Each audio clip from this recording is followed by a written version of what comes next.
सोलापूर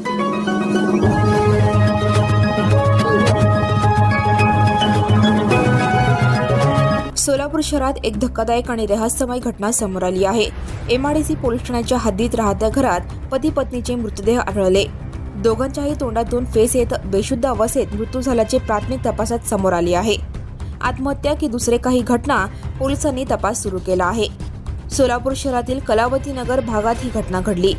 मयत व्यक्तीचे नाव सोमनाथ धानोप्पा पाटील, वय 40, तर पत्नीचे नाव श्रीदेवी सोमनाथ पाटील, वय 35। दोघेही मूळचे शिरवण हल्ली तालुका दक्षिण सोलापूर येथील राहणारे होते। सध्या ते कलावती नगर सोलापूर येथे राहत होते। आज 27 फेब्रुवारी 2026 रोजी सकाळी 6च्या सुमारास दोघे बेशुद्ध अवस्थेत आढळले।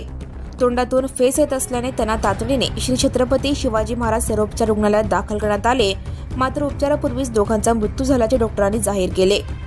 मयत पती पत्नीसोबत त्यांच्या 2 मुली घरात होत्या। मुलींनी आई वडील उठत नसल्याचे पाहून काकांना फोन केला।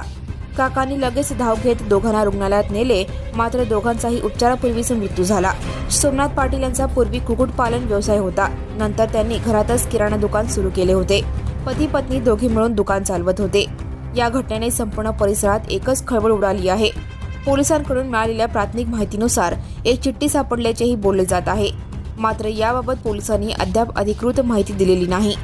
आत्महत्या की इतर काही कारण, संपूर्ण प्रकरणाचा तपास पोलीस करत आहेत। Right now and press the bell icon. Never miss an